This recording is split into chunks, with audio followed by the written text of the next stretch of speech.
નમસ્કાર મિત્રો, મારી યુટ્યુબ ચેનલમાં ફરી એકવાર આપનું હૃદયપૂર્વક સ્વાગત છે।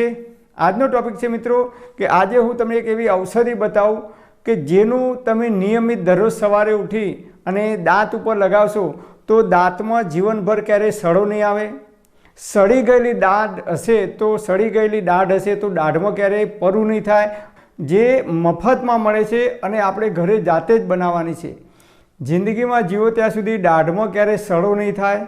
સડી ગયેલી દાઢ હશે તો એમાં રૂટ કેનલ કરાવવાની જરૂર નહીં પડે, દાઢ પડાવવાની જરૂર નહીં પડે અને જીવનભર જીવો ત્યાં સુધી તમારે દાઢમાં ક્યારેય દુખાવો નહીં થાય। તો આમાંથી કોઈ પણ પ્રકારની તમને બીમારી નહીં થાય, પણ આ ઔષધિનું નિયમિત પાન કરવાનું છે આપણે।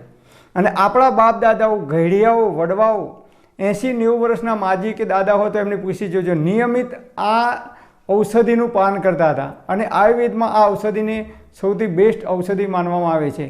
આજે તમે જુઓ, ઘણા લોકો એવા મેં જોયા છે કે જે લોકો સવારે બ્રશ કરે છે અને રાત્રે સૂતી વખતે પણ બ્રશ કરે છે, છતાં એ લોકોને દાઢમાં સડો થયો, દાઢમાં રૂટ કેનલ કરાવવાની જરૂર પડી અને દાઢ પડાવવાની જરૂર પડી, એવા કેટલાય દાખલા મેં સાંભળ્યા છે।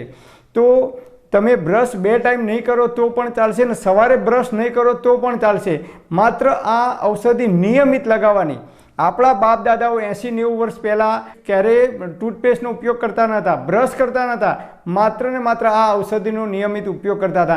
તમે જુઓ, હજી પણ ઘણી જગ્યાએ 90-95 વર્ષના માજી હોય કે દાદા હોય તો એમના દાંત પણ મજબૂત હશે કે દાઢ પણ મજબૂત હશે। આપણા આયુર્વેદાચાર્યોએ આયુર્વેદની અંદર આ ઔષધિનું અદ્ભુત વર્ણન કર્યું છે। તો હું દરરોજ લગાવું છું અને એટલા માટે તમને કહું છું, અને આ ઔષધિ મફત મળે છે, 1 રૂપિયો ખર્ચો કરવાની નથી અને ઘરે જાતે જ આપણે બનાવવાની છે। તો આ ઔષધિનું નામ છે કડવા લીમડાના પાનનો પાવડર। આપણા બાપ દાદાઓ, વડવાઓ, ઘડિયાઓ હતા, એ ગામડામાં રહેતા તો કડવા લીમડાનું દરરોજ સવારે ઉઠીને દાંતણ કરતા હતા અને એટલા માટે એમના દાંત મજબૂત હતા, દાઢમાં સડો આવતો ન હતો। અને આપણે ધીમે ધીમે છેલ્લા 35-40 વર્ષથી આપણે એ વસ્તુ ભૂલતા ગયા છીએ અને લીમડાનું દાંતણ આપણે બિલકુલ બંધ કરી દીધું છે। અત્યારે બજારમાં પણ લીમડાના, બાવળના કે કણજીના કે ઓબાના દાંતણ વેચાવા આવતા નથી।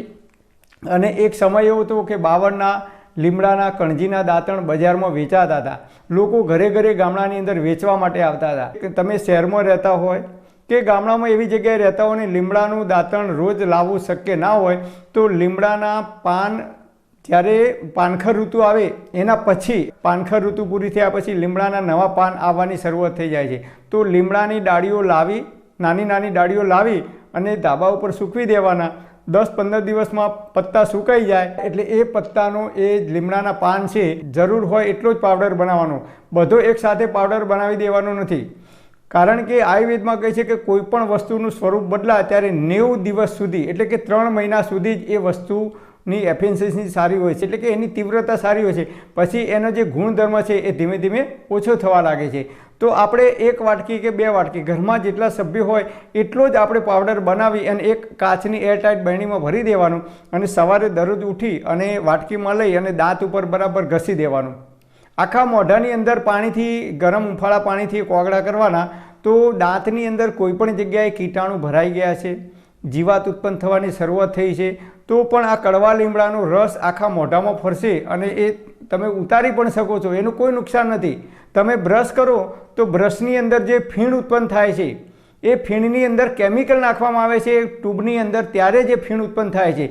અને તમારે જોવું હોય તો જોઈ લેજો, કોઈ પણ કોલગેટ હોય કે કોઈ પણ ટૂથપેસ્ટ હોય તો એના ઉપર વોર્નિંગ લખી છે કે 8 વર્ષથી નાના બાળકોથી આ દૂર રાખો, અને એ કદાચ ભૂલથી ખાઈ જાય તો ઇમરજન્સીમાં એમને હોસ્પિટલ લઈ જવા, ડૉક્ટરની સારવાર આપવી જરૂરી છે, એવું એના ઉપર વોર્નિંગ લખેલી હોય છે। તમે ગૂગલમાં સર્ચ કરજો કેમ લખી હોય છે, કારણ કે એની અંદર કેમિકલ નાખવામાં આવે છે જે ફીણ ઉત્પન્ન કરે છે। શેમ્પૂની અંદર ફીણ ઉત્પન્ન થાય છે, સાબુમાં ફીણ ઉત્પન્ન થાય છે, ટૂથબ્રશની અંદર ફીણ ઉત્પન્ન થાય છે, જ્યાં જ્યાં ફીણ ઉત્પન્ન થાય છે એ જગ્યાએ એ કેમિકલનો ઉપયોગ કરવામાં આવે છે અને એ કેમિકલ જો આપણે ગળી જઈએ તો એ આપણા બોડીને નુકસાન કરે છે।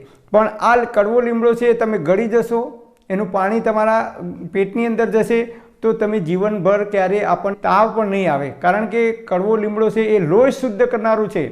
અને એટલા માટે આયુર્વેદમાં આપણને કહી છે કે ભાઈ ચૈત્ર મહિનો આવે એટલે ઘણા લોકો 10 દિવસ મોર પીવાનું કહે છે, અથવા ઘણા લોકો રોજ કડવા લીમડાના 5 પાન, વધારે નહીં 5 કૂણા પાન તમે ચાવીને ખાઈ જાઓ અને ચપટી હળદર એની સાથે નિયમિત સવારે ઉઠીને ભૂખ્યા પેટે જો લેવામાં આવે તો એ એન્ટી કેન્સર, એન્ટીબાયોટિક, એન્ટીઓક્સિડન્ટ અને એન્ટી ફંગલનું કામ કરે છે. આ આયુર્વેદમાં કહે છે. તો આ રીતે તમે આનો ઉપયોગ કરી શકો છો. પરમપિતા પરમાત્મા આપ સર્વેને તંદુરસ્ત અને નિરોગી રાખે એવી હૃદયપૂર્વક મારી પ્રાર્થના. Thanks for watching my video. Thank you.